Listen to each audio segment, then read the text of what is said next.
Good morning, ladies and gentlemen. Welcome to this special session on sustainable procurement. I would like to invite His Excellency, Dr. Nasir Yassin, the Minister of Environment from the Ministry of Environment, Lebanon, to open this session with some introductory remarks. Thank you. Good morning. I have a few notes written here and I'll go over them, but I want to start with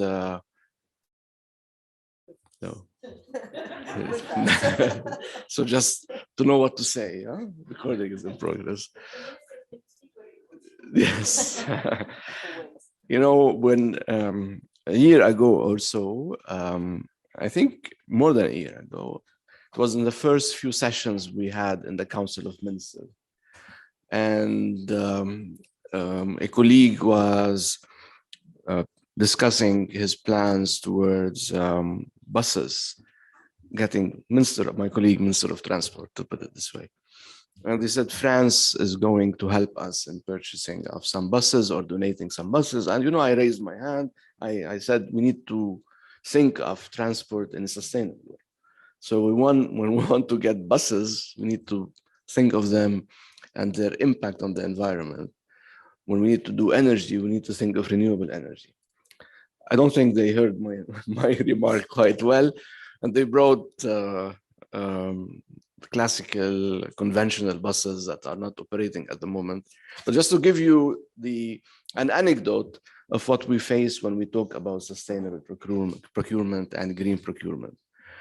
But I would like to frame this discussion today on sustainable procurement as an essential element in structural reforms, rather than just as a technical aspect or a technical instrument.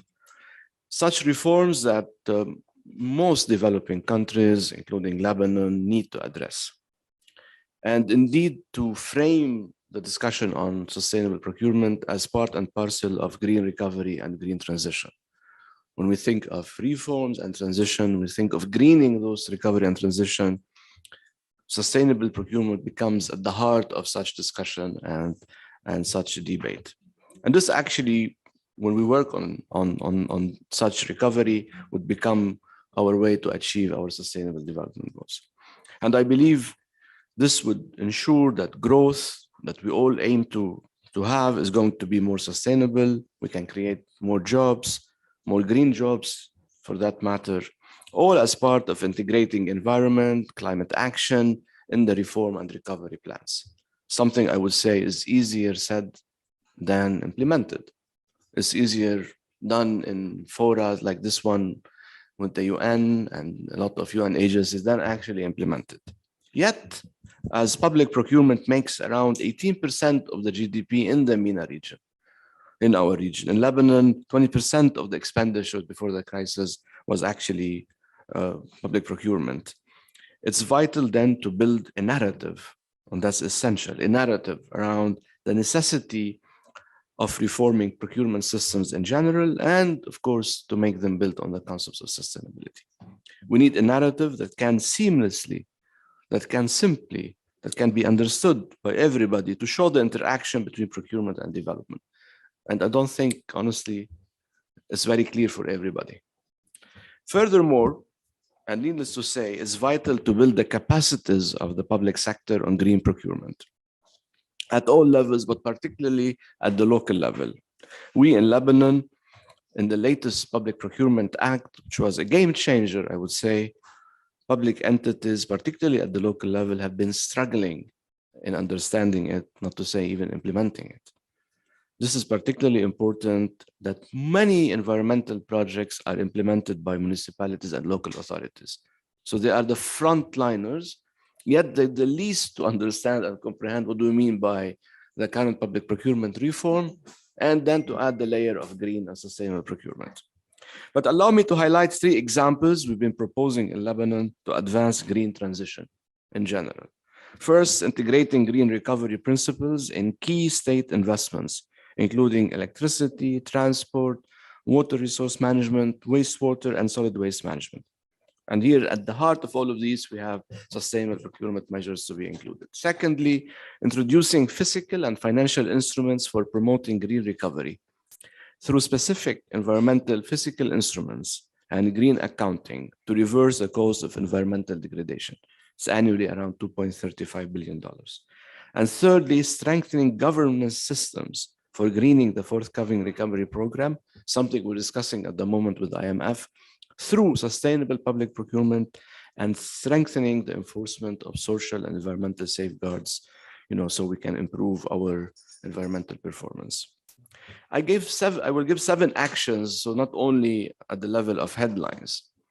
That's something we're discussing with the level of government to include in the recovery plan and the transition towards greener recovery. First, establish a gradual, proportional, and interactive cost recovery system for solid waste management system built on the foundation of circular economy. And this is key if we want to work on the procurement for solid waste management, to build such, reforming the solid waste management system on the circular economy foundations, and of course, decentralization. Secondly, this is something we are working on continuously. That's actually to undertake the administrative and legal measures to collect the quarrying sector's use of the national treasury and facilitate the improve of raw material. As a matter of fact, between parentheses, if we're going to apply sustainable and green procurement measures in Lebanon, when it comes to the cement industry and the outsourcing of cement, not a single project would actually qualify, because they're all polluting, they're all degrading the environment. I mean, significantly. Any cement industry is polluting, but they're significantly polluting. So it won't apply. We would stop or actually put a halt to many of those projects.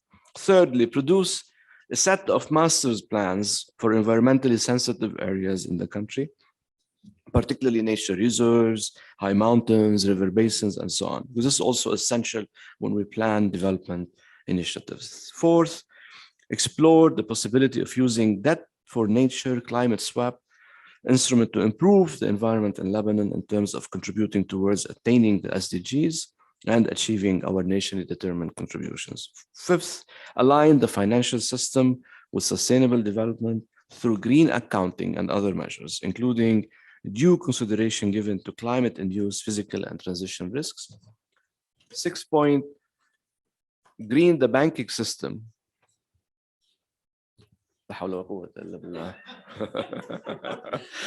The banking system that's collapsing. I don't know how they translated this. Okay. Green the banking system through abiding by the Equator Principles for determining, assessing, and managing environmental and social risk in project finance. And 7th, establish the Lebanon Green Investment Facility, something we're working on to promote environment and climate-friendly activities with the UN decreed compensation to Lebanon, as actually after the Israeli attack in 2006 and the oil slick that actually resulted from this attack, which amounts to around $900 million as seed money for this, but also to add more to this facility.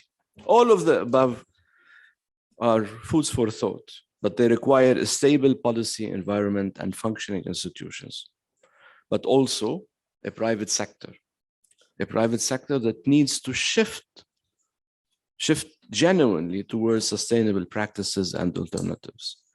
And actually for this private sector to avoid greenwashing. There are some positive changes recently with more firms signing up for the ESGs, environmental, social, and governance practices and measures, and we need to have more of these. So it's also a message to the private sector and to private firms to engage in this dialogue. So what I presented are some ideas for the panel. Perhaps they have even more. There are more specialists around the table. So I look forward to hearing them and to hear more about their ideas. Thank you.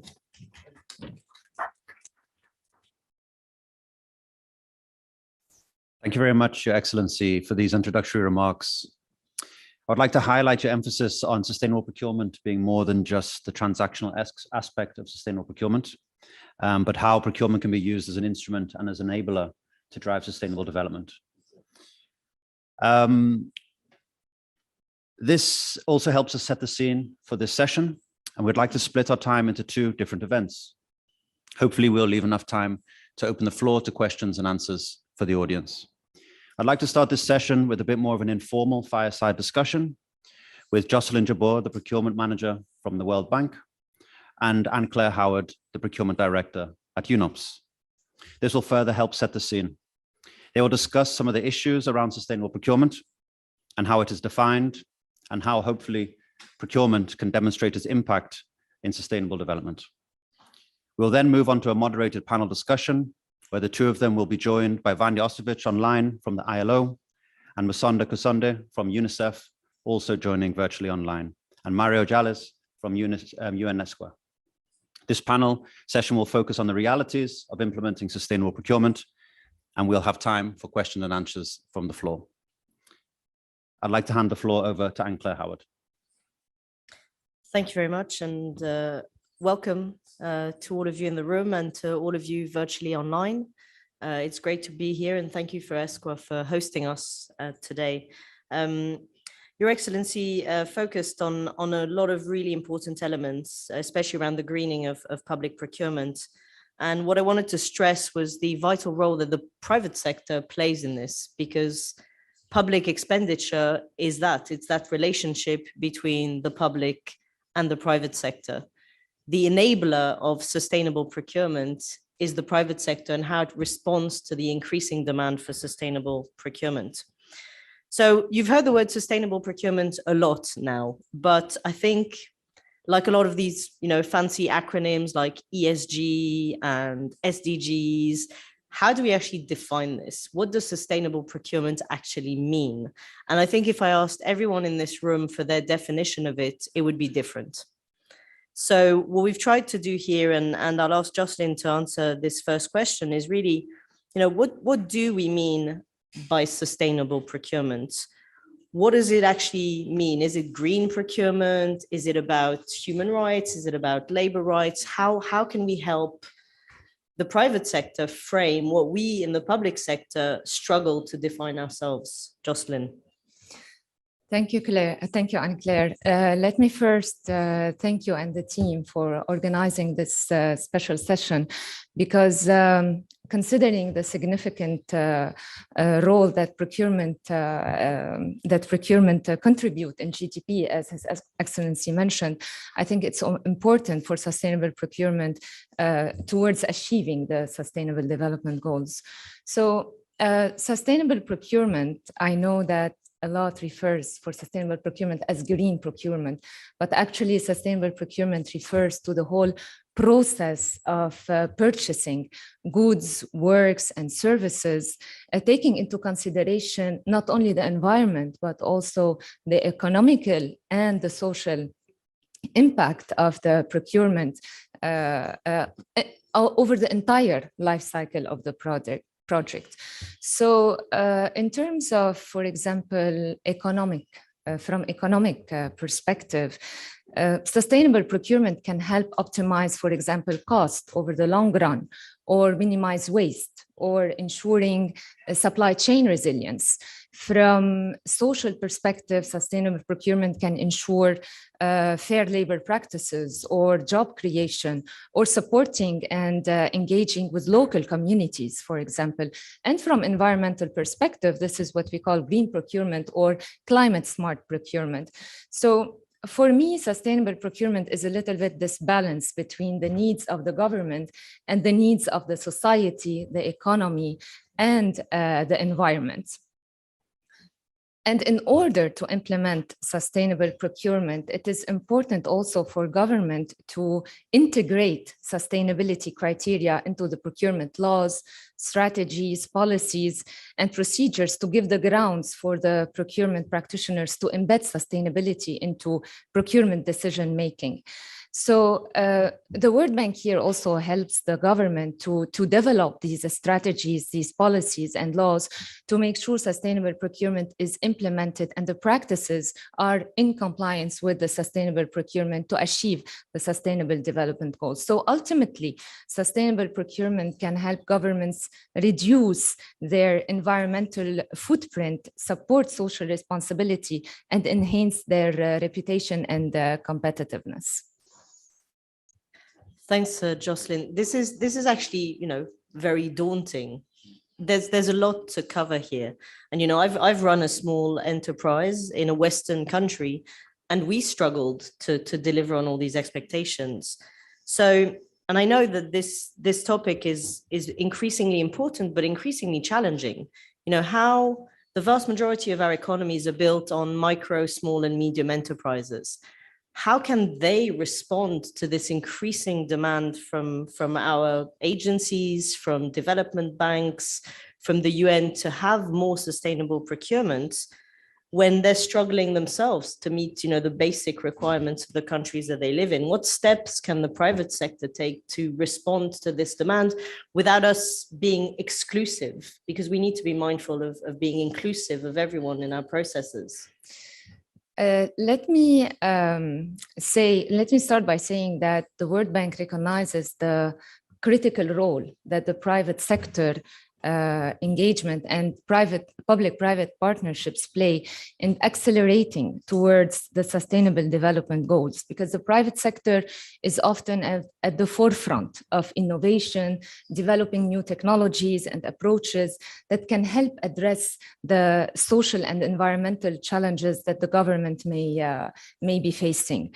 So usually the private sector has significant access to financial resources, which can be leveraged to support the achievement of the sustainable development goal. And by engaging the private sector, whether SMEs, which is basically give them maybe the preference, or maybe give them a percentage from procurement, or through PPPs, public-private partnerships, which is at a larger scale, we can tap into these resources from the private sector and mobilize additional funding to support sustainable development. And I have attended the plenary session that happened this morning.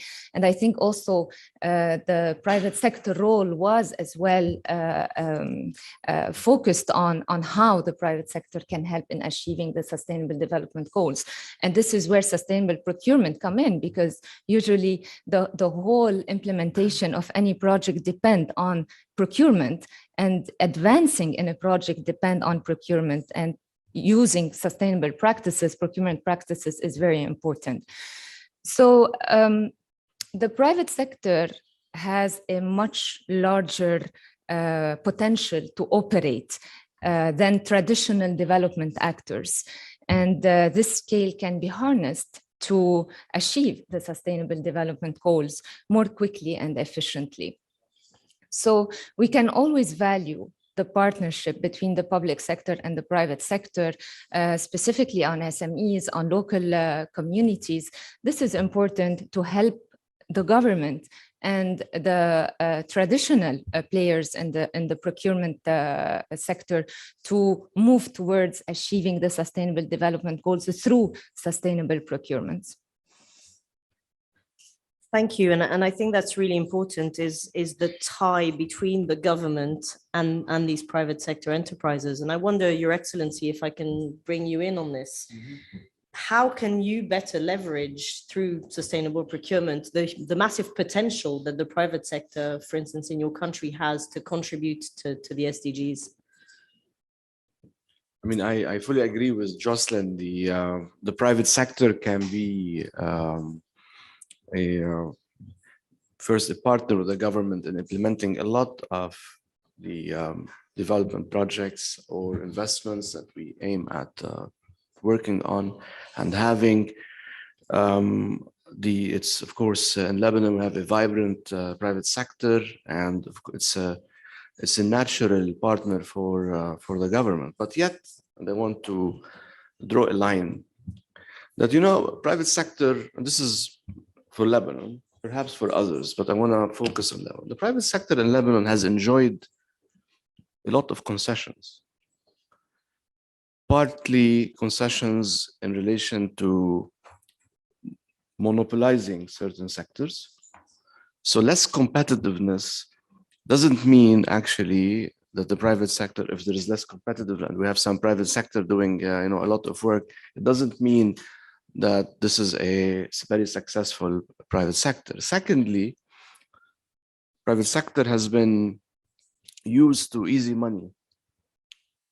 Now, if I have someone in the room, they will push back, but this is the whole idea of the debate.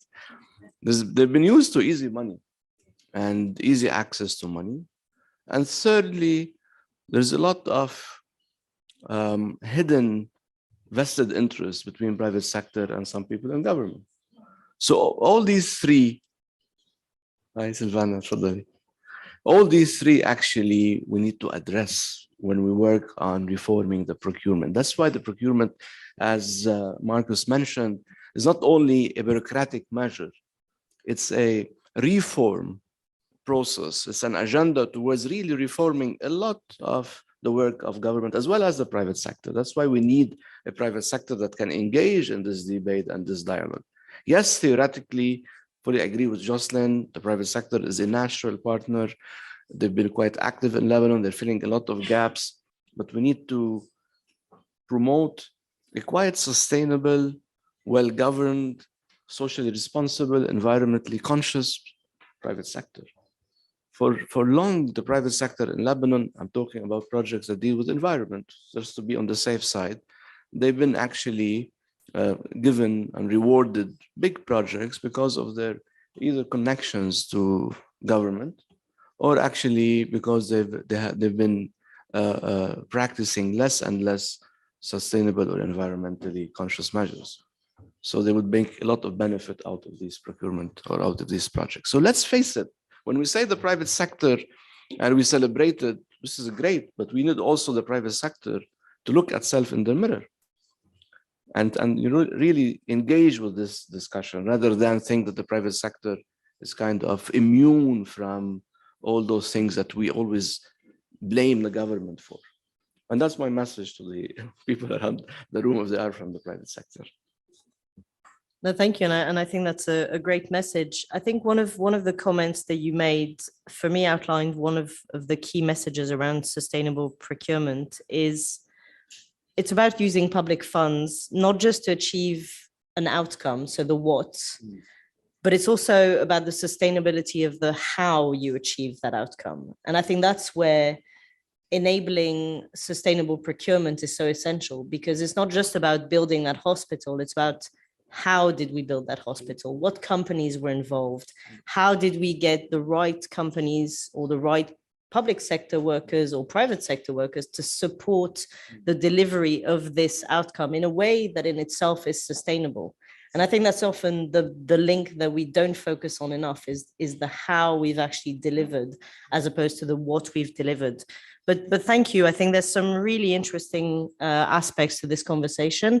What I will do now is maybe we can broaden this to the rest of the people, both virtually and physically in the room. But I think first we have a couple of things we'd like to share. Thank you. Thank you very much, Your Excellency, Jocelyn and Anne-Claire. It was a great discussion, brought up some very good food for thought. I hope that this has also helped set the scene for the participants online and the participants in the room, and an understanding more of how the concepts of sustainable procurement are approached and also perceived. I hope that you're getting a better idea how public procurement is done sustainably and how it can have a positive impact on driving towards achieving the Sustainable Development Goals. As we transition into the panel, I'd like to take a few minutes of your time to show you two videos, one from the ILO on how they implement some of their concepts within the region, and another one from UNOPS of a supplier from the private sector who participates actively in trying to be an enabler in driving sustainable development within the aspects of the space. Thank you.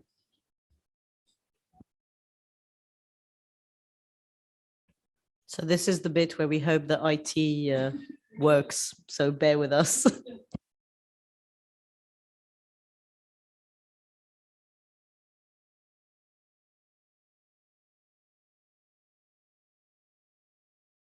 While we wait for the videos to start, I'd just like to touch on the point of the conversation, Your Excellency, that you brought up about bringing the private sector into this space of conversation and allowing them to understand the responsibility that they also have. Like you say, it's very easy for us to band around the phrasing that private sector plays a role. But what does that really mean? And I think that one of the points that you do highlight is that it's about taking a responsibility as well. It's about having a responsibility while you're being part of that dialogue and understanding that only through this collaboration, these efforts can be driven forward.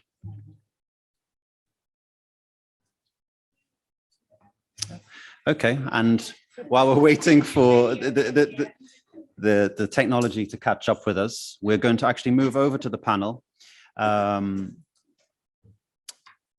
touch on the previous conversation, and also the videos that you'll see at the end of this session. They also highlight the critical role that the private sector, as we've discussed, the role that they play in delivering sustainable development. But as highlighted, this is also not a very easy task.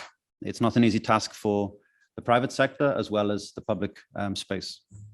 We'll have a role to play in this and achieving the sustainable procurement practices.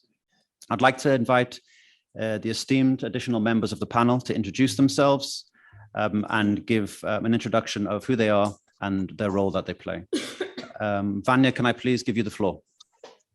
Thank you, Marcus. Good morning, everyone.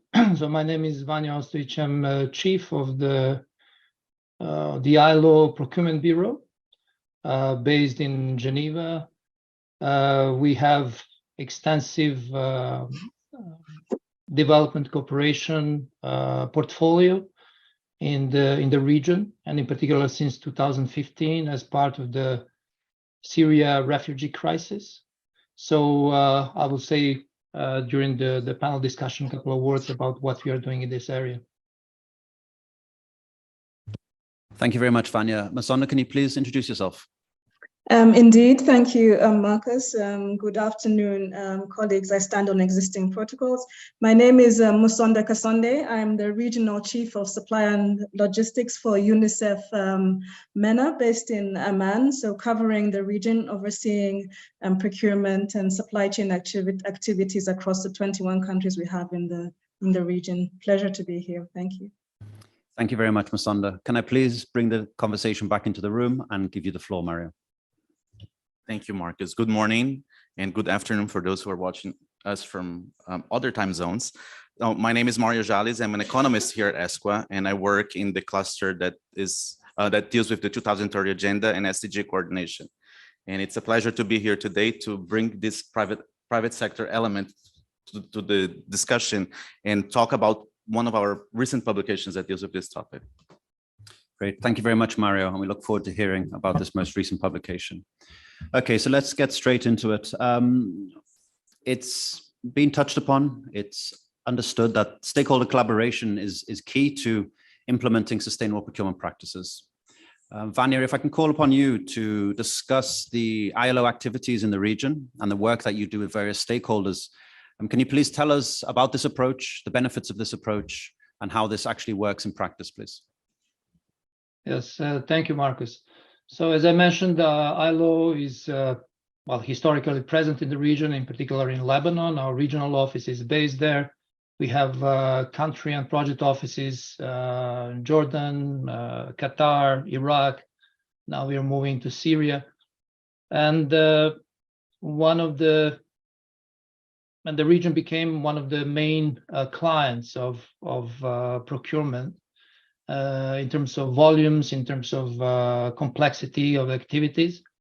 And from the outset, all these procurement activities have been aligned with the Sustainable Development Goals, in particular Sustainable Development Goal 8, decent work and economic growth, whereby our approach was to align and share values with all involved stakeholders, starting with the donor country, the government of Federal Republic of Germany, represented by its development bank, KfW, and our local partners, Ministry of Labor, Ministry of Social Affairs, municipalities, and then, of course, the private sector, the business community. ILO, as the implementing agent, is throughout this process sharing these values associated with the Sustainable Development Goals and all aspects of it, whether it is promotion of small and medium enterprises, economic development at the local scale, protection of environment, and of course, social responsible procurement. So all three ingredients of the sustainability are there. ILO is development agency, and the way we are structured is to work on the long-term development projects. And part of the challenge, in particular in the context of Syria refugees crisis, was how to address this internal dilemma of humanitarian development nexus, as we call it. That is how to transform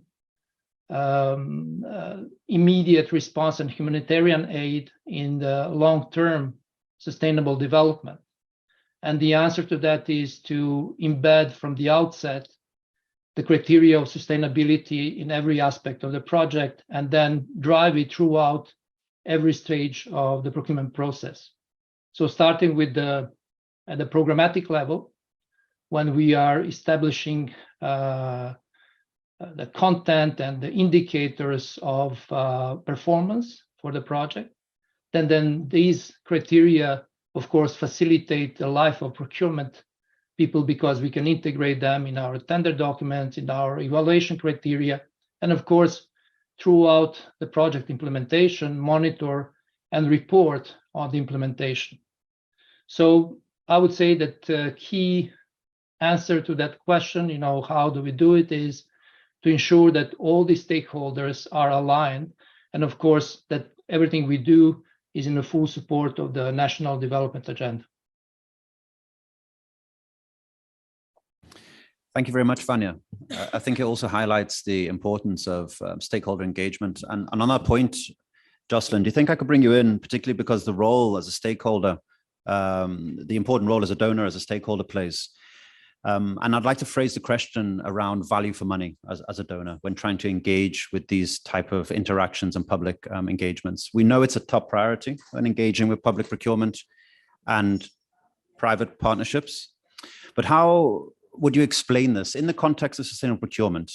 And how can you explain it in the context of the World Bank? How do you ensure value for money when you're dealing with public procurement, public-private partnerships, and the implementation of projects? Thank you. Okay, so in the context of sustainable procurement, achieving value for money means ensuring that the sustainable procurement practices do not compromise the cost effectiveness of the product life cycle. And the World Bank recognizes that value for money is a top priority. And this was reflected in our procurement framework that became effective in July 2016. So the value for money, the bank's procurement framework seeks to achieve this value for money with integrity when doing procurement on two levels. Maybe under the umbrella of the reforms, where we support and provide technical assistance to the governments to build the institutions and the procurement practices of those institutions in a way that it achieves value for money through sustainable procurement, even when pursuing sustainable procurement. And under the umbrella of the operations, where we follow up and guide the governments on how to implement the projects financed by the bank in a way that they use acceptable or appropriate procurement approaches and method, or procurement that respond to the sustainability. So the bank's procurement processes, bidding documents, contract conditions, the whole procurement library have been expanding to reflect this fit-for-purpose approach that was introduced in the procurement framework, and ensuring sustainable procurement practices and sustainable development at the end of the day. So it aligns procurement selection methods with modern best practices, options, and tools to support the value for money in decision-making. I'll give an example that was introduced also in the framework, which is the use of rated criteria in evaluating proposal, in evaluating bids. So to evaluate the sustainability and innovative aspects of proposals and bids. The use of rated criteria will become mandatory starting July 2023 for all international competitive bidding. This is something that we aim to achieve through the sustainable procurement approach. Another example would be the Paris alignment. Paris alignment is now a corporate priority for the bank, and all our operations that are expected to be delivered in the next fiscal year, 2024, will have to be Paris aligned. This is also another example on our approach for value for money and sustainability. Those two examples are at the level of the framework. I can give also an example at the level of the project. For example, we have introduced the tool of what we call project procurement strategy for development. This is a strategy that the client developed during the preparation of the project, and it describes how the procurement will support the project development objectives and how it will ensure delivering value for money and sustainability through the implementation of the project. Thank you very much, Jocelyn. It's extremely interesting, and it also highlights the importance of understanding the role that the sustainable elements play. Your Excellency, I hope you don't mind if I pull you in here and see if I can get your point, particularly on the notion of the common interpretation we see as procurement professionals, where best value for money means lowest cost. And this is something we're trying to address, something which Jocelyn touched on. Do you think you can talk to us about, within a national context, how best value for money isn't only lowest cost? I mean, I fully agree with Jocelyn, and I'm glad she mentioned the Paris alignment. I think we tend to forget about this, particularly in aid agencies, and I think it's very good to keep it in discussion. I mean, yes, conventional procurement measures or programs are actually geared towards efficiency, right? Let's make things more efficient. Although efficiency doesn't mean less money, but still everything is around efficiency. But yet we need to be equally focused on effectiveness of whatever we're doing, right? We need to be doing the right thing. Of course, we need to do it right, but we need to do the right things in order to get results. And all this discussion on results-based, evidence-based, result-oriented needs to be involved in, we need to be involved in designing it while we look into such big projects or designing procurement measures. Still, and this is from reflecting on some of the experiences we had at the level of local authorities or at the level of central government agencies, some of the contracts were given to the lowest bidder in solid waste, for example. Yet, when you look into the numbers, this doesn't make sense. There's something wrong because, when you look into the best practices, look at the literature, bring in all the design of those projects, those won't make the equation doesn't make sense.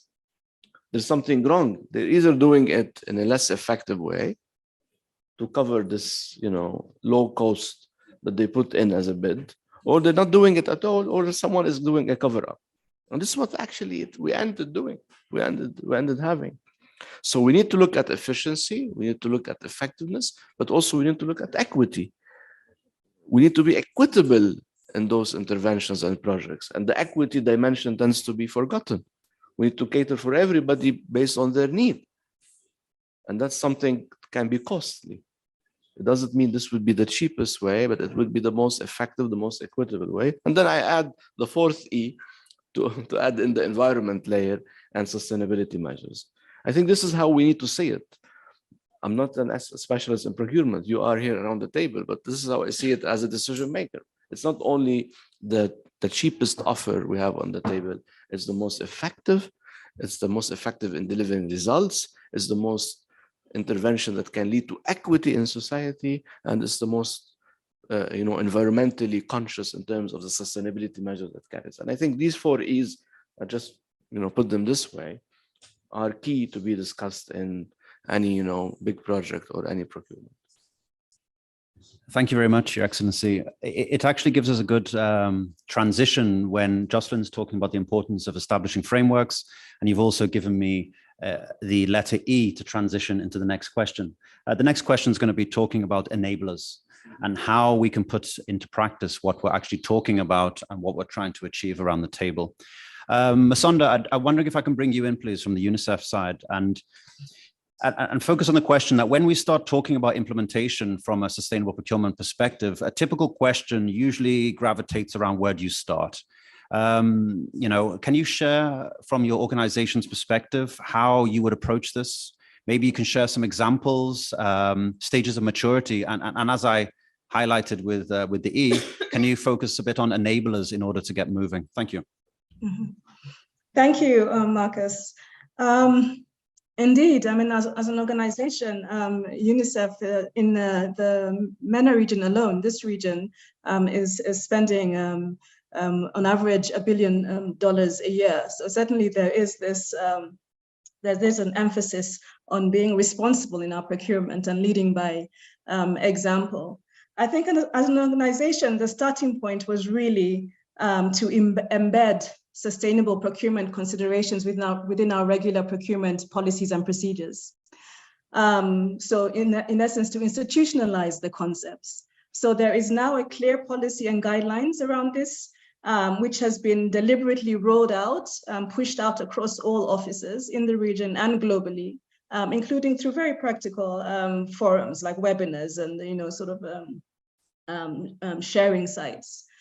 So now, in essence, all UNICEF offices, and this extends to partners as well, because we have a huge network of partners, must consider these environmental, the social, and the economic issues in all aspects of the supply chain. And there's some very clear guidance. I think we debated it for many years, actually, before we really crystallized the guidance and what in essence could happen or needs to happen. Some practical tools that have been rolled out now.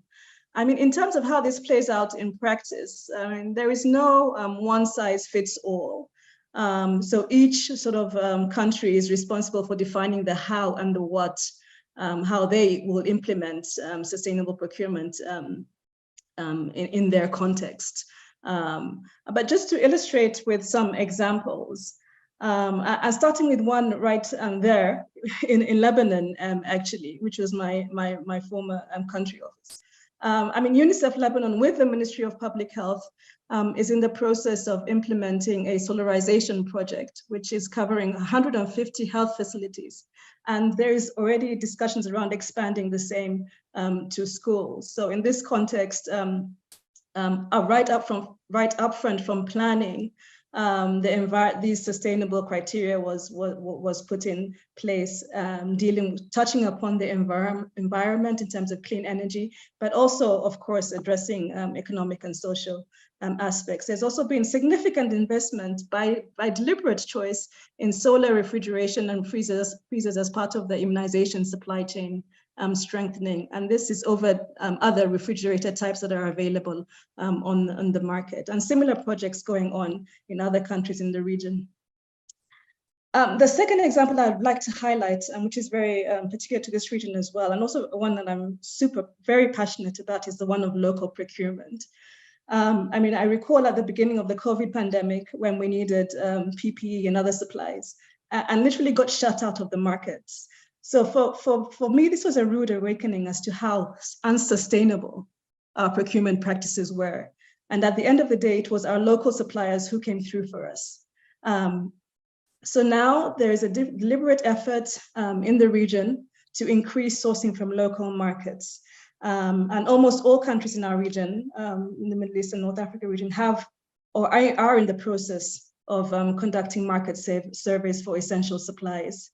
And we hope that this will also help to expose suppliers to items typically procured globally. So we even expand that to our global supply base. And we have examples of suppliers in the region who are supplying globally. In terms of enablers, maybe I will turn a constraint on its head and speak to it as an enabler.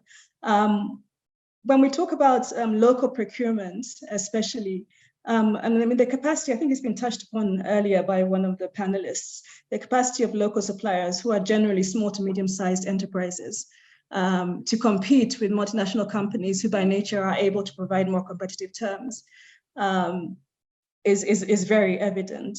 So in terms of an enabler, reframing that as an enabler, what we mean by best value for money needs to be turned on its head, and we need to incorporate sustainability criteria into our evaluations and contracted decisions when we're determining what is best value for money to give more opportunities to the local market. Also in terms of aligning with government on their vision, I used the Lebanon experience earlier.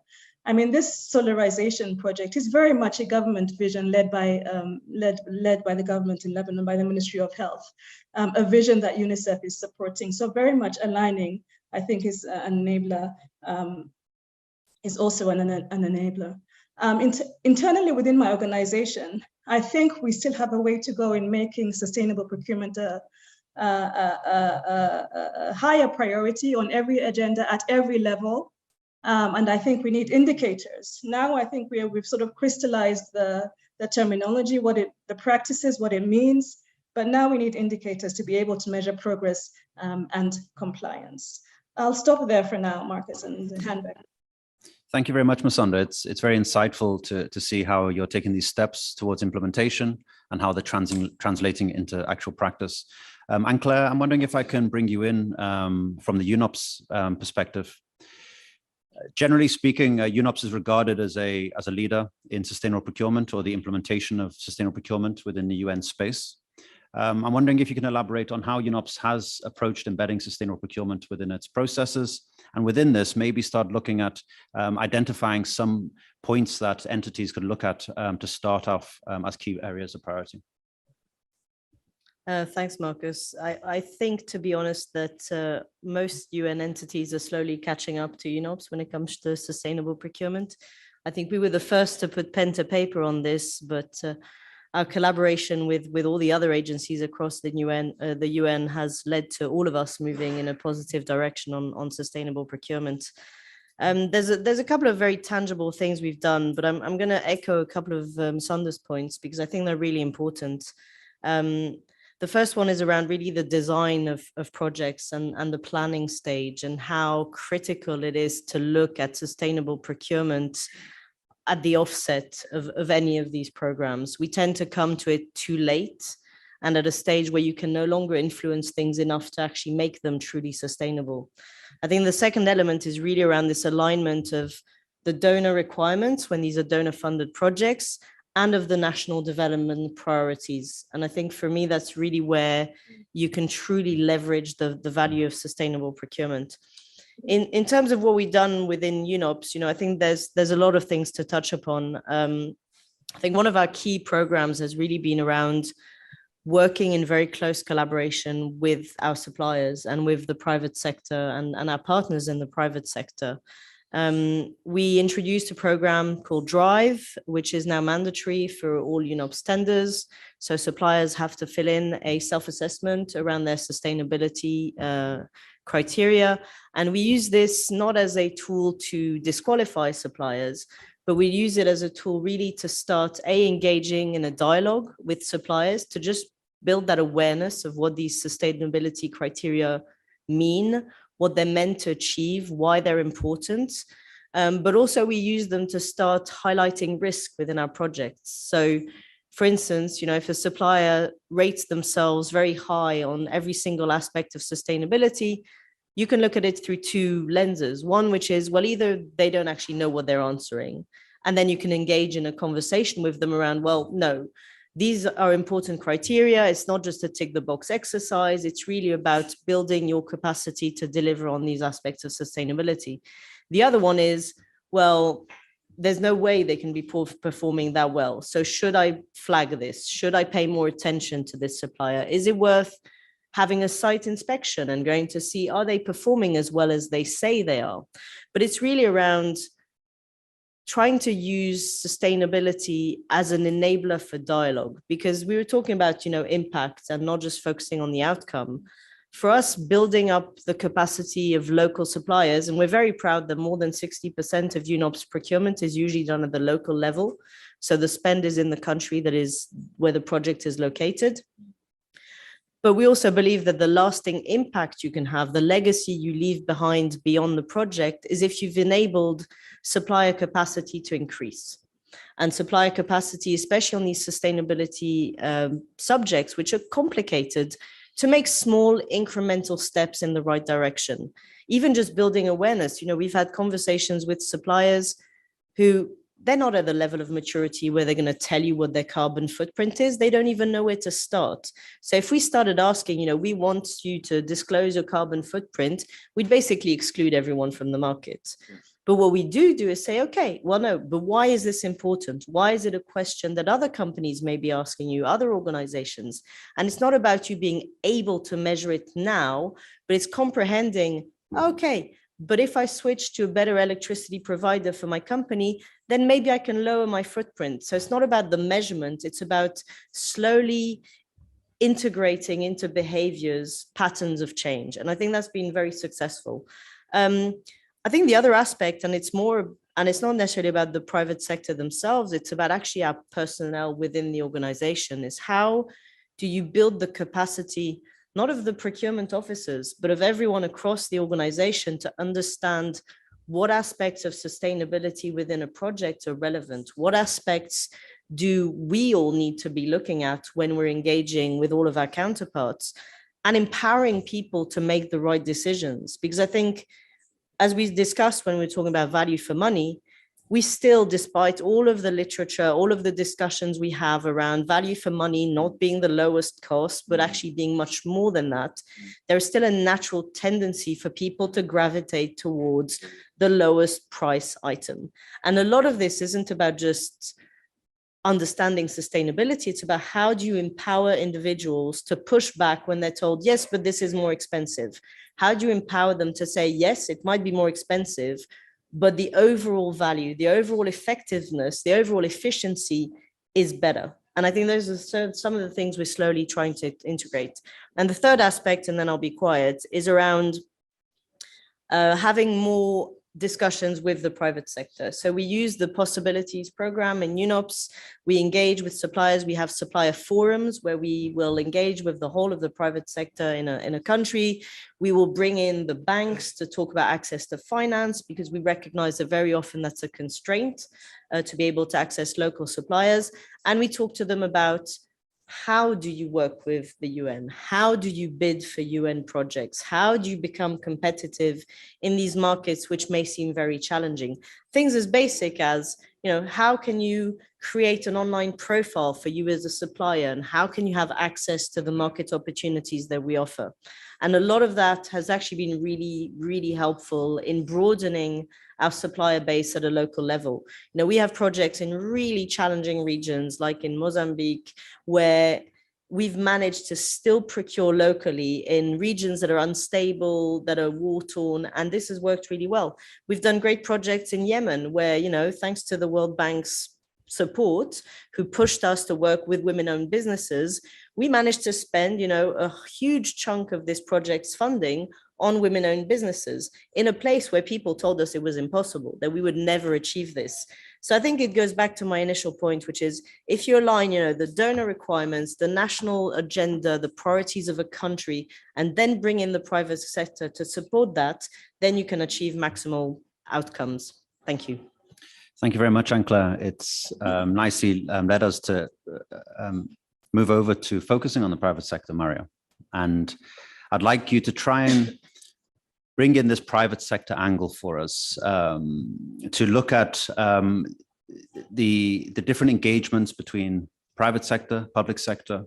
And as this discussion has highlighted, it's emphasized the strategic mechanisms and the importance of how the private sector can accelerate contributions towards sustainable development goals. With UNESCO's mandate to promote economic and social development in West Asia, in the regional, sub-regional cooperation and integration, can you please elaborate on how you work with the private sector and the role that the private sector has in achieving the Sustainable Development Agenda, please? Thank you, Marcus. Just a quick comment that I'm representing ESCO and not UNESCO. But yeah, we've heard a lot about the importance of the private sector, how it's vital for sustainable procurement. But what do we really know about the private sector in the Arab region? And what do we know especially about their contributions to the SDGs? So these are the two questions that I'll address here. And I think this will provide a lot of elements to think further on the work of sustainable procurement. So many of the comments I'll make here today, they come from the recent publication we launched this week for the AFSD. It's the Annual SDG Review 2023. The subtitle is The Private Sector and the SDGs in the Arab Region.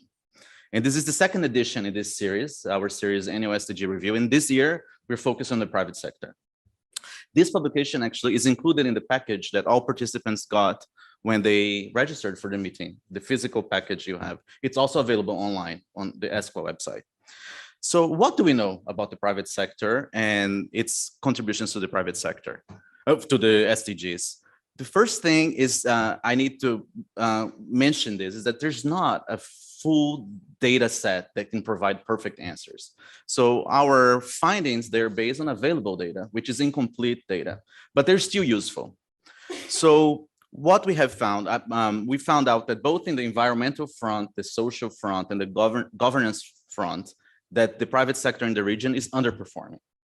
So in terms of environment, so that's the E in ESG, right? This is a term that comes a lot when we're talking about private sector and in the SDGs. So in the environmental front, the performance is weak compared to other regions, especially compared to other developing regions, because we cannot always compare the Arab region to North America or Europe or Western Europe, but we can compare to other developing regions, and the region does underperform. We see, for example, that even though this is the most water scarce region in the world, it has high levels of water use inefficiency, much higher than in other regions where water is more easily available. So this is very surprising. We also found out that only about 15% of firms that were contacted and interviewed, only about 15% actually measure or monitor water consumption. So we're dealing with a private sector where 85% of companies don't even monitor their water consumption. For energy consumption, it's a little bit better. Instead of 15, it's 33%, but it's still a very low percentage of companies. We also see that in the region, the CO2 emission per unit of value added is more than twice as high as in the global average. So the region is producing, and for any region, if you're producing, you do emit some level of CO2, but we're emitting twice as much as the global average. Let's move then to the social front, the second letter of ESG. Then we can say that the performance is even worse. Especially in terms of gender equality and migrant workers. So in the region, only 20% of women work, while the world average is around 45 to 46%.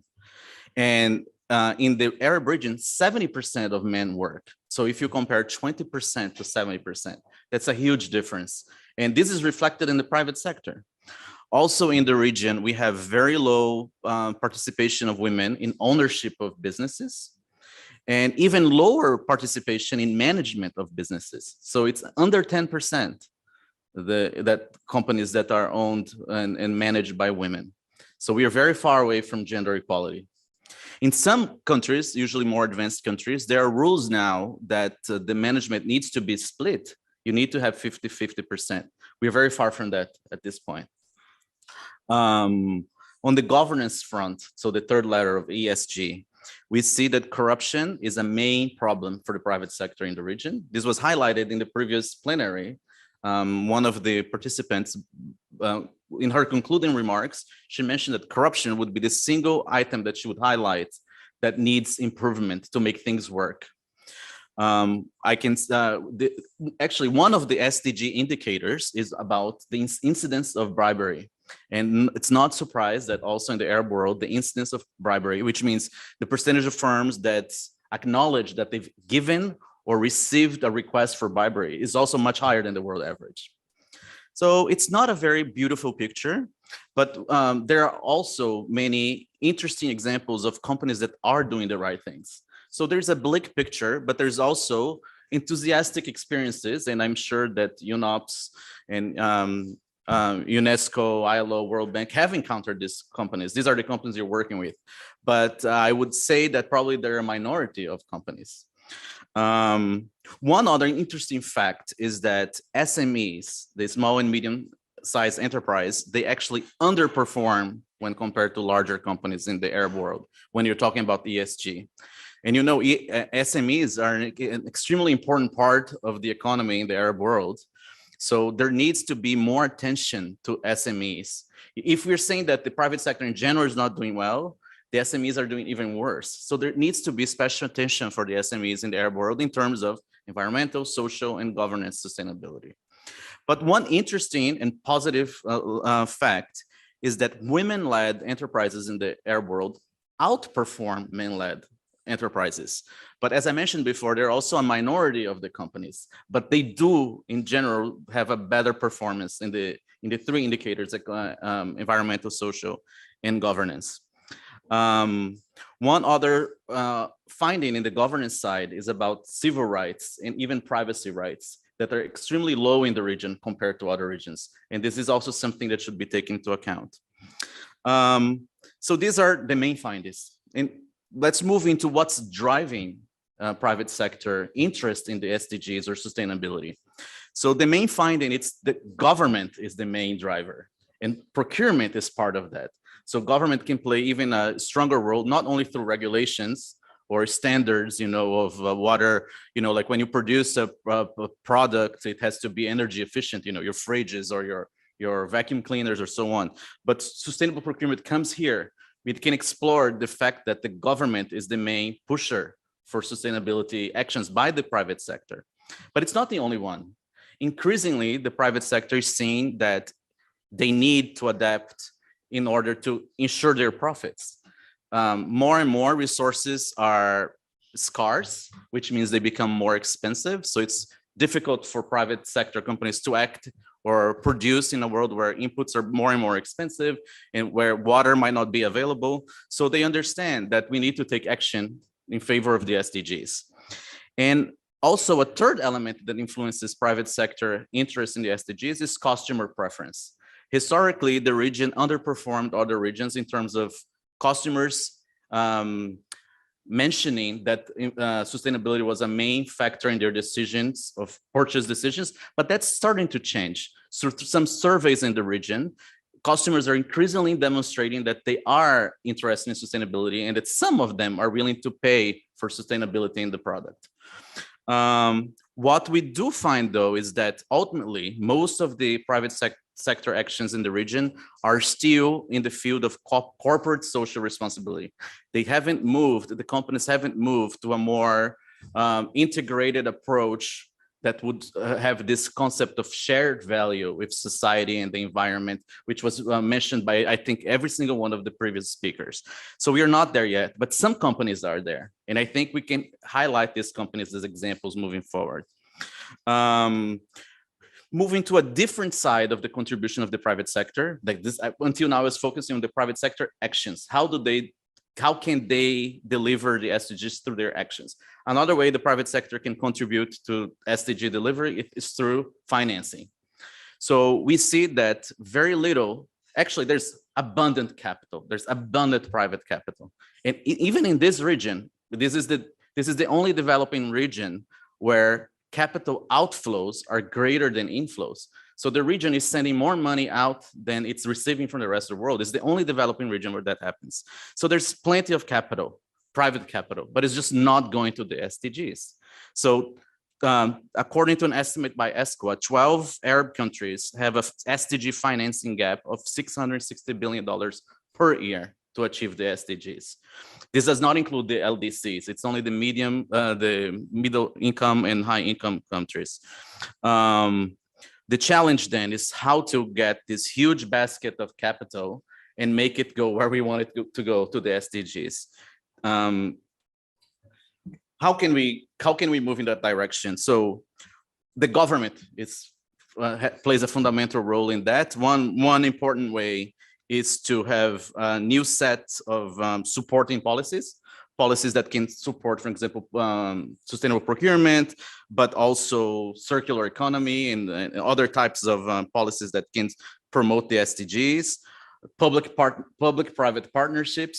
The government should invest in developing these relationships, but also creating their own capacity to enter these partnerships and ensure that they're beneficial and that they have the public good in mind.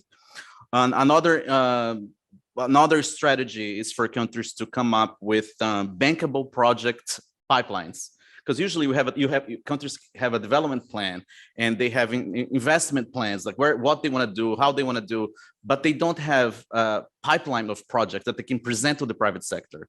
And ESCWA has been involved in trying to facilitate this with some countries in the area of climate finance, for example. So to conclude, I would say that the private sector is increasingly an important partner for the SDGs, but it's not replacing the government. It will never replace the government. So sustainable procurement is an example of a partnership where both of them are working together. So I'm very excited to be here today. I'm learning a lot about sustainable procurement, and I'm happy to share the publication. If you haven't gotten it yet, you can get it upstairs. We have the printed copies, or you can check them online. That's even more sustainable. Thank you. Thank you very much, Mario. It's very insightful, and I do look forward to going through the report on my flight back home. So thank you very much. I would like to thank everyone for your patience. I know we've overrun due to the delays from downstairs. So I'm going to like to open the floor to questions and answers, and we'll push on a couple of questions. Can I please open the floor for some questions, please? Thank you. My name is Silvana Laiz from the Arab Forum for the Rights of Persons with Disabilities. Excuse me if the designing of my question does not directly hit your topics, but I think it's very much related. I believe sustainable procurement should reflect also the values of the designing of the development goals and development projects. So I have two aspects that I would like to discuss. How are we ensuring accessibility in the operational level and in the procurement process? And here I mean accessibility for everyone regarding disabilities, visual impairment, and others. It is very important for ensuring justice. My other second part of the question is, how are we including diversity within the designing of the procurement processes and the project? For me, it's related. I cannot divide between the procurement and what we want to achieve. And currently, and unfortunately, we are still very far from ensuring this in the process. And I would like to give one example from the 3RF in Lebanon, the Reform and Recovering Plan. I was sitting in the CSO's group for consultation, and every time I tried to raise these issues, I wouldn't get practicality. I get answers positive, but always there were answers only to explain why it's not possible to be included. And even the World Bank itself, I remember there was this project B5, and to my surprise, when they presented it, I know that the World Bank usually have the what it's called the social environmental criteria. So they were not present in the when it comes to people with disability, and they were very frank. They said simply that they forgot, and I had to call for a meeting, special meeting, to discuss this and to try to see how to add. So my question to you, is it possible to look at the tools, to look at the whole structure of the procurement, so that whenever people who designed the project forget any point, this other part can be a reminder or a way to help implement? Because even when you say enabling means also that everyone who is involved, no matter at what station, they should be very well aware and equipped to deal and to manage diversity, especially when we talk about disaster management and so on. Thank you. Sorry if I took long. Thank you very much, Sylvia. I think that please don't apologize, because your question actually highlights the holistic nature and the holistic need of what sustainable procurement is. I would like to ensure that we don't neglect our panelists online. So I'd like to offer this first question to Vanya, because I know that I can reference that under the action plans from the Secretary General's office, we have the UN Disability Inclusion Strategy. And under that, we have what's called Indicator 8. Indicator 8 is how to approach disability inclusion from a supplier or a procurement process perspective. So Vanya, could I please pull you in to comment on this from an ILO perspective, please? Sure, thank you, Marcus. You provided part of the answer.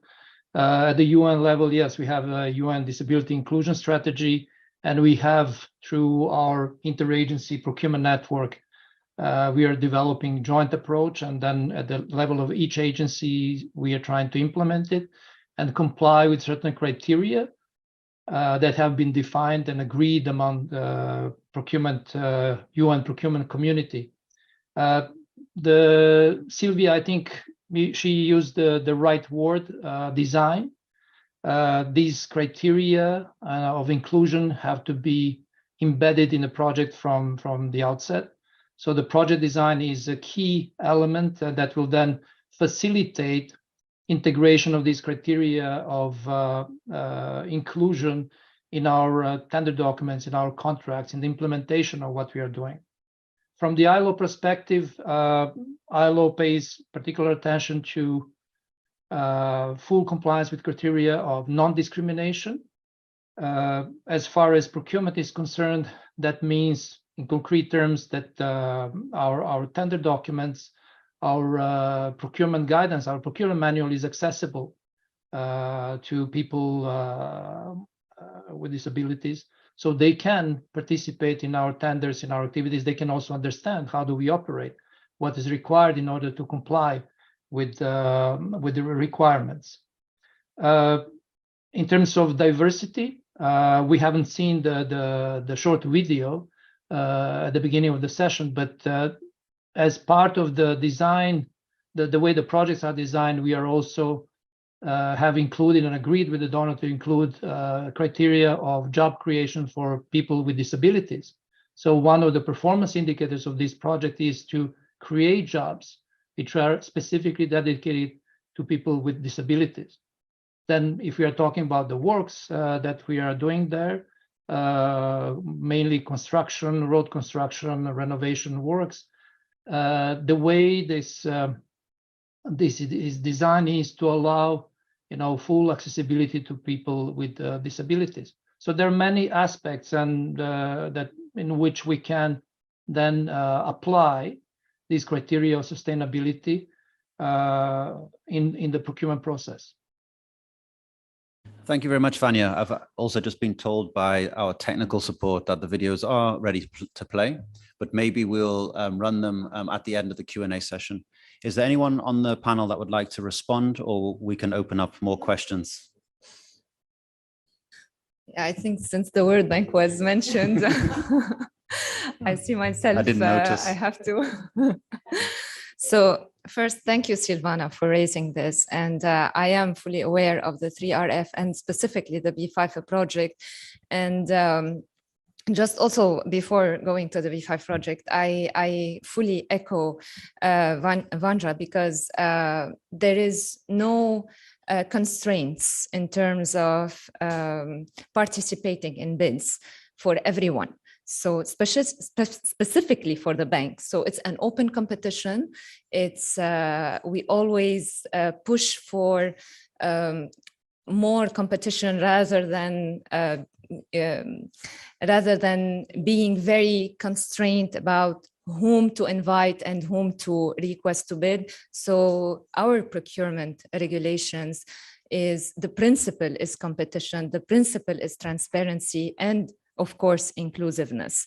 And I myself, I am a big promoter of diversity and inclusion. I am a focal point for the diversity and inclusion at the bank, and I always push for it. For the B5 project, I know that the team was fully conscious to have everyone included in the project. Excellent. This is why we look for engagement of everyone, and this is why we do our stakeholder consultations, basically, to look for the challenges and barriers, and to look for people who are living on the ground those challenges, and to hear from them, to give us those ideas to implement. So it is very important, and I'm gonna check as well with the B5 project, with the 3RF, which I am part of as well, so to make sure that we cover everyone basically in the project, because after all, this is a project for everyone. The objective is whomever was affected by the Port of Beirut explosion must be included in this project, and we'll look into this very specific comment with the team. Thank you. Thank you very much, Jocelyn. And interestingly, Sylvia, the UNDIS report was submitted on the 15th of March back to the Secretary General's office. I have a question over here from the gentleman on my right, please. Thank you, Marcus, and thank you all panelists. My name is Saeed Al-Muharrami. I am a member of the State Council in Oman.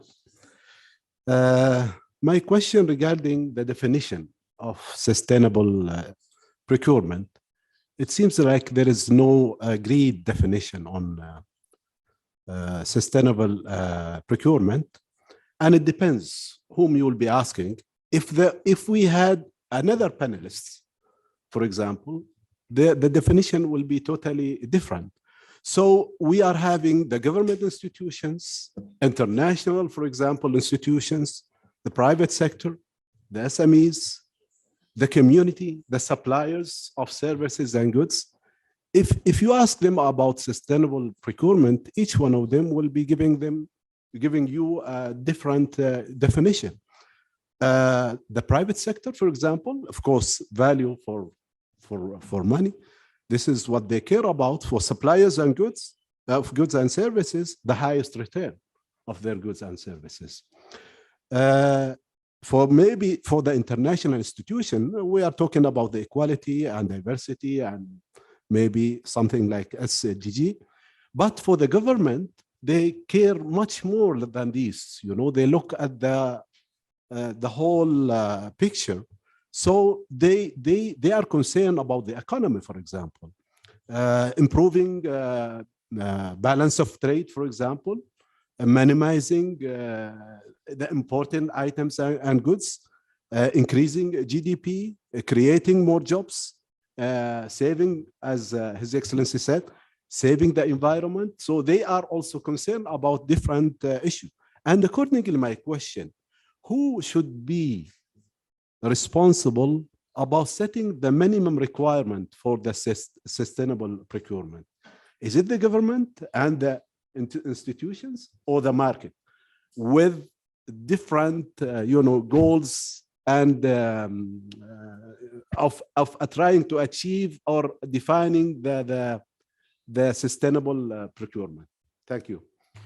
Thank you very much, sir. I think it's a very important question which highlights the misunderstanding, some of the complexities about interpretation. I'd like to open the... You want to take a few more questions? Okay, I'll take the lady down on my left, please.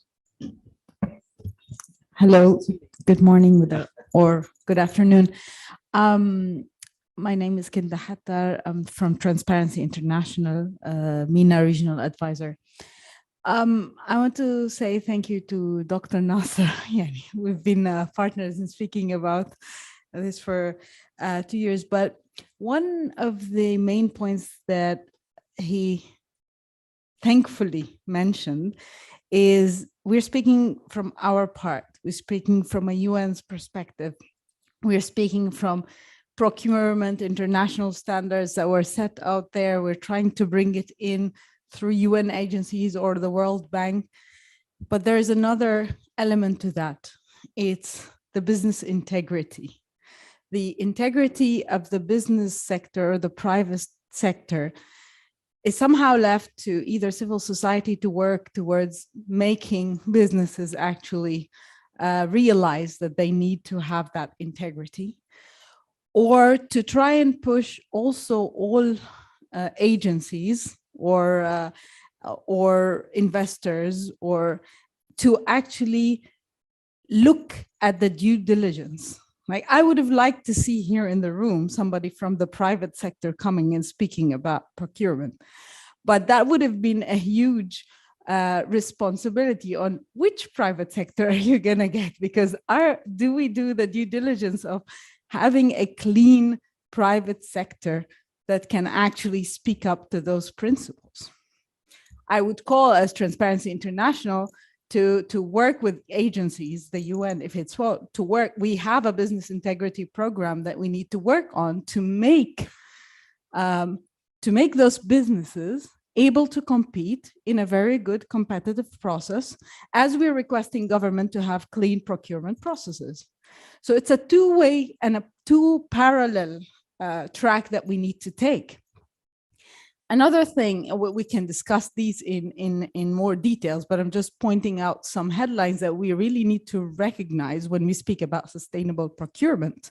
We need sustainable private sector with social responsibility, with integrity in order to invest, or also allow small businesses and not the big tycoons to take over all these procurements. Of course, with making sure that we have conflict of interest legislations, no revolving doors, interaction on a political level, and all that, and lobbying standards. Another thing that I would have wanted to hear, maybe not here or maybe in your documents and the things regarding the move towards digitalization of the procurement system. We're speaking about standards and sustainability, but digitalization and e-procurement systems where we have less interaction with the bidders, basically, and it is a very important tool. So when we speak about what tools can we do for sustainable development, it is another element that is worth exploring, and having good governance in that system is very important. Thank you. Thank you very much. We have another question from the floor, please. Thank you. My question is to you, Your Excellency, if you may. So we have been discussing during today and yesterday a lot of interventions regarding collaborative partnerships, and the Deputy of General Secretary mentioned that we need to work on more genuine partnership between different parties. So what would Your Excellency recommend as a law enforcement in order to ensure there is guided and a smooth path for partnerships between different parties within the communities, so we can reach sustainable value and supply chain within our communities and in the private sector? So is there any guided plan that can be set in place, or a drafted legislation, for example, tax incentives, or I don't know, these are suggestions, but I'd love to hear from you, Your Excellency. What would you recommend in order to have a clear guide for ensuring there is partnership and sustainable partnership between different parties? Thank you. I think we'll go to the panel to respond to the questions and then come back for a couple more. It's okay. You want me to answer? Okay, great. Thank you. Thank you for the remarks and the questions. I think they're all relevant. Although I would actually invite my colleagues in the panel to come in, particularly on the procurement, field of procurement, as my colleague and friend from Oman mentioned. I think I want to put it this way. We need to look and think like the private sector, like the more responsible private sector, as Kinda mentioned, the more private sector that's socially and environmentally conscious and responsible on the return on investment. I think the ROI for government sector is less used, and as a matter of fact, and I witnessed this firsthand. We think of development projects and priorities, but let's accept it. The time frame for politicians is very, very short compared to the time frame for development agencies or even for private sector or for many, many other stakeholders. We think around, in more established democracies, around the election time. I want to work for the next 3-4 years. In less mature democracies, maybe there's more stability at certain positions, but even at the level of government, things change quickly. So the return on investment is key dimension that we need to include in the discussion and discourse of the work of government. So if we want to invest $1 million in this field or that field, we need to think of the dividends, the return, not only, and that's for the, someone in government, not actually as a profit, but the public value that we can get out of this, but also environmental, also social. That's why it's not straightforward. It's not clear cut. You need to include all of these as we think of the investment we do at the level of government. So if I'm going to invest, and that's something we do discuss, at least at the level of Lebanese government, when we discuss a certain project, what's actually the return of this? And then we look into the environmental cost of such project or intervention.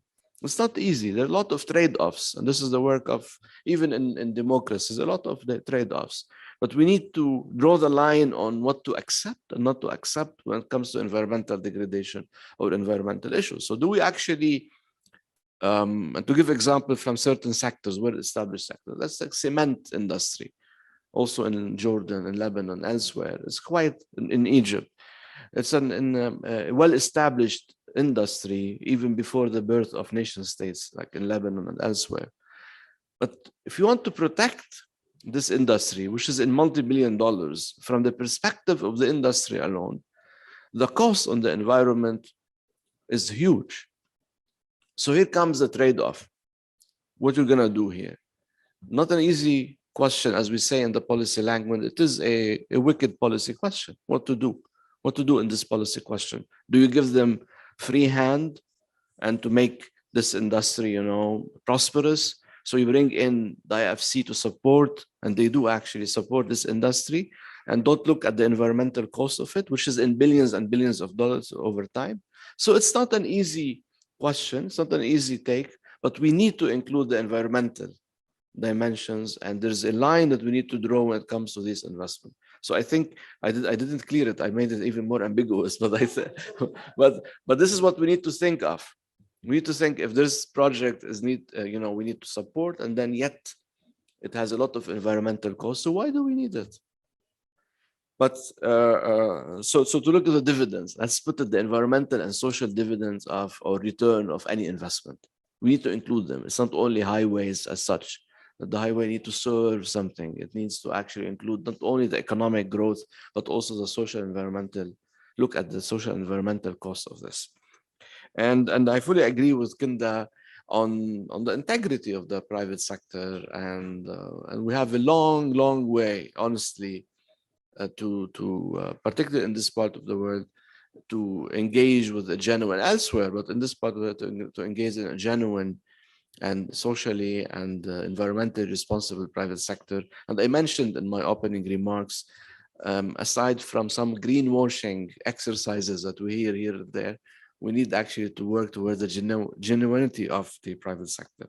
And on what I advise, on law enforcement, I think the discussion here at the level of the concepts, but of course, you need strong institutions in order to make best of all this discussion.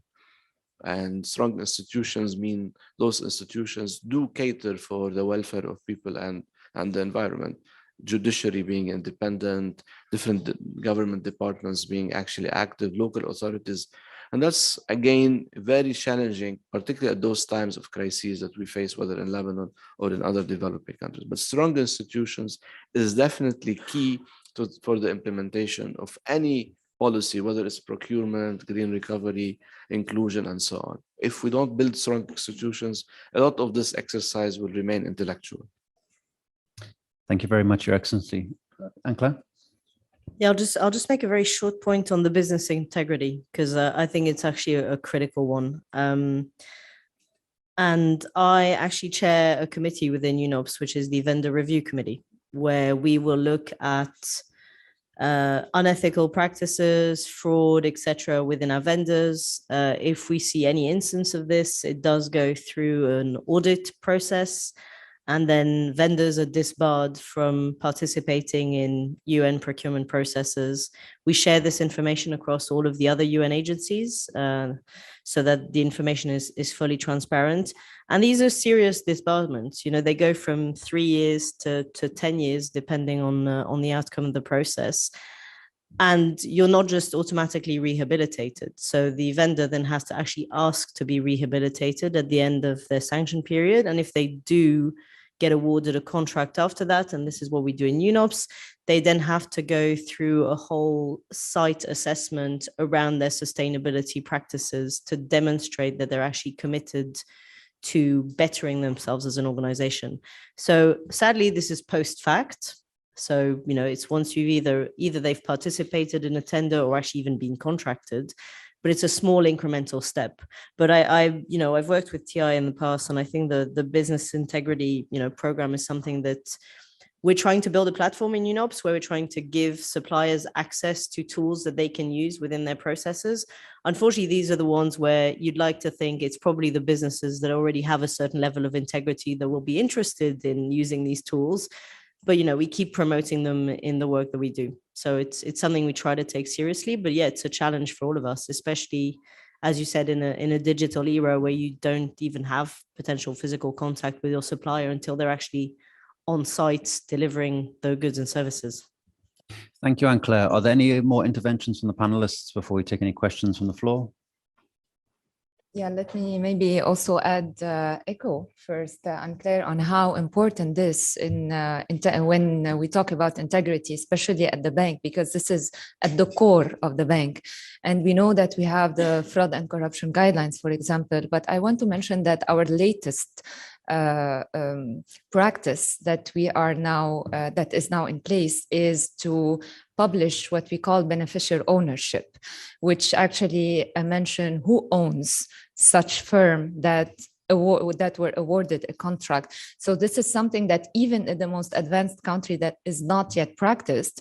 And we started this maybe a couple of months ago. So this is part of, this is a challenge that we are facing, and that's a reality, but this is part of how we are addressing this challenge in terms of integrity in doing procurement. Thank you. Thank you, Jocelyn. Before we move on to more questions, Vanya, would you like to take the floor? Yes, thank you. I just want to complement what my predecessor said, and to provide part of response to Transparency International. The question is about digital transformation, and that's exactly one of the mitigation measures that we are putting in place by developing and deploying different tools such as UN Global Marketplace that we use to share information about vendor performance, debarment, etc., but also by intensively deploying e-sourcing or e-tendering platforms that allow for more transparency, more accountability. And as far as ILO is concerned, we are about to roll out our e-sourcing platform to all region, so including Arab region. Our most important contracts are already processed through e-sourcing platform. And when we are talking about sustainable procurement criteria, they're fully integrated. So whenever we are publishing something, these sustainable procurement criteria, they're clearly indicated on the platform. And that's also how we shape the business practices of local private sector and business community. Thank you very much, Vanya. Also, I'd like to echo the accessibility component of the UN Global Marketplace and the enhanced accessibility as well, Sylvia, of using e-tendering platforms as well as a wider functionality within the UNOPS, within the UN, sorry.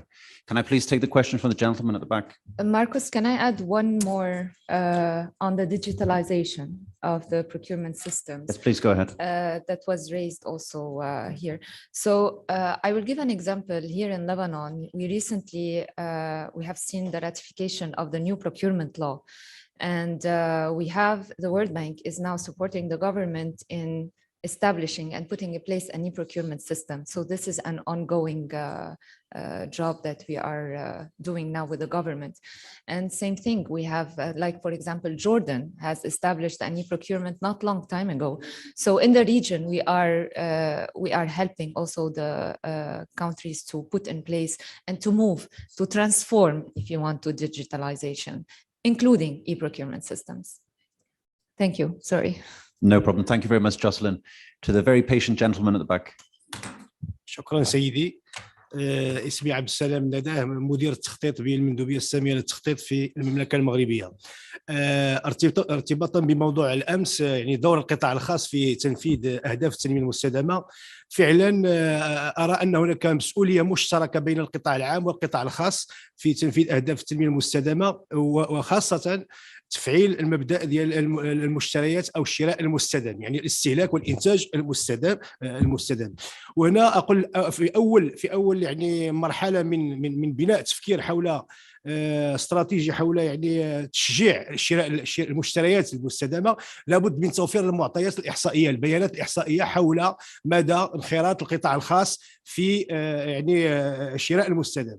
وهنا فقط اذكر بان في المندوبيه الساميه للتخطيط فعلا في اطار البحوث والموسوعات الاحصائيه التي نقوم بها لدى المقاولات، فعلا نخصص محور خاص بمدى تجاوب او انخراط المقاولات الخاصه بالقطاع الخاص في احترام البيئة، عن طريق بعض الأسئلة التي يعني حول التي تمكننا من جمع المعلومات حول انخراطهم في الحد من انبعاث الملوثات، في حماية الموارد المائية، ثم في معالجة النفايات، وفي استخدام الطاقات المتجددة. إذا باش يكون عندنا معطيات حول قدرة وانخراط القطاع الخاص في احترام هذه المعايير أو الأبعاد في التنمية المستدامة.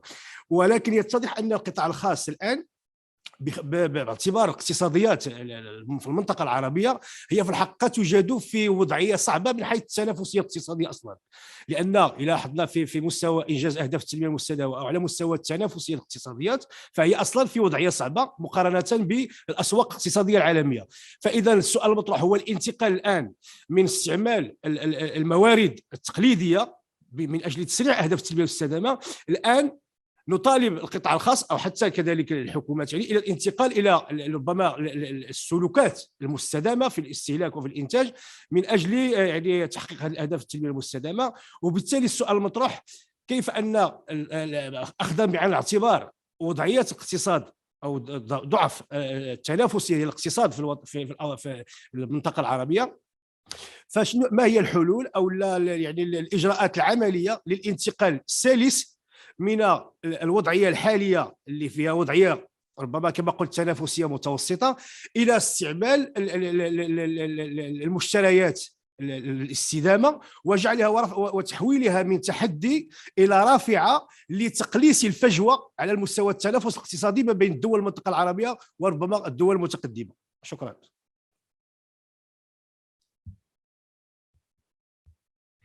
Thank you very much for the very detailed question. Your Excellency, would you like to take the floor? أود أن أقول أنه I want to say in English or Arabic. In Arabic, yeah, it's good to speak a bit in Arabic. لازم. كل لغة التنمية بالإنجليزي يعني، وبهالطريقة بنكون عم نترك كثير من الناس ما يتعاطوا مع هذه المفاهيم. لا، أنا أود أن أقول أنا موافق بشكل كامل مع ما تقدم به زميلنا من المملكة المغربية على أهمية يعني توعية القطاع الخاص بشكل مستمر على مبادئ الشراء العام والشراء المستدام وغيرها من المفاهيم، وإدخالها بشكل أساسي، وليست فقط يعني تكون هيك شكلية أو كوزماتكس كما نقول أو تجميلي.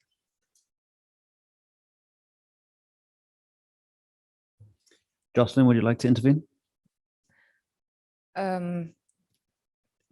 I mean, I completely agree with His Excellency. ما بعرف إذا رح أقدر أرد بالعربي مثل ما هو جاوب باللغة بس في إلا كمان إنه نحن بالمغرب كتير عم نكون engaging مع البرايفت سيكتور، وفي عنا كتير programs عطول awareness و communication campaigns و outreach عم بتصير بخصوص sustainable procurement، وخاصة للSMEs، مش بس البرايفت سيكتور in general، خاصة للSMEs لحتى to build their capacity، نعطيهم التريننج اللازم حتى يقدروا يكونوا competitive in terms of sustainable procurement، ويقدروا يوصلوا للمرحلة اللي غير بلدان فيها ممكن تكون متقدمة أكثر من المنطقة هون إذا بدنا نقول بالشرق الأوسط، وحتى بمنطقة الشرق الأوسط في بلدان مقدمة أكثر من غيرها.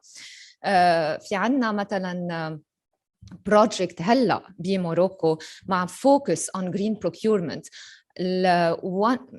actually هو البروجكت بموروكو، تونيجيا وبجوردن، والفوكس عم بيصير على green procurement. One of the steps أو in the action plan هو مش بس to do an assessment of whatever is existing, but also to help the private sector, the suppliers, the firms, everyone who is involved in the procurement process to be aware of what is a green procurement and how to leverage the resources for a green procurement. So this is part of the programs that the World Bank is working on, which is building the capacity of suppliers, building the capacity of private sector, and doing the outreach and communication necessary to help them understand more this concept of sustainable procurement and particularly green procurement. I continued in English, but Thank you very much, Jocelyn. I'm just wondering, are there any interventions online? Vanya, Masonda?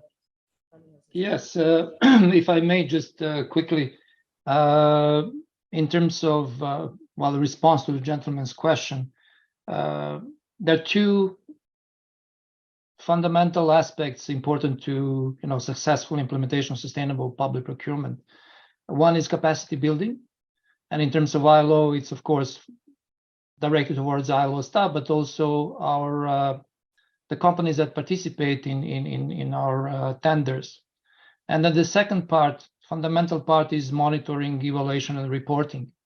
And in terms of ILO experience, what we have agreed with our donors and what we have embedded in our project is the dedicated function to monitoring and reporting.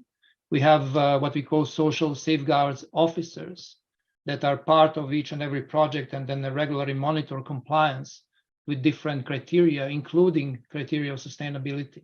So one of the measures or preconditions sine qua non the success of implementation of sustainable procurement policy is reliable reporting and data that come back from the project. Thank you very much, Vanya. I'm just wondering if there are any closing comments, any closing questions. I think we've really appreciated everybody's patience as we've gone beyond our allocated time. And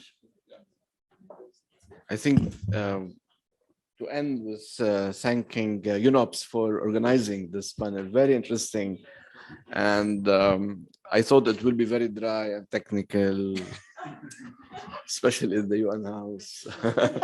But it ended to be quite interesting, and we raised some very interesting issues. So thank you, UNOPS team, for this, and ESCWA for hosting us and for hosting this important forum. Thank you. And that ends our special session on sustainable procurement. Thank you very much for your participation.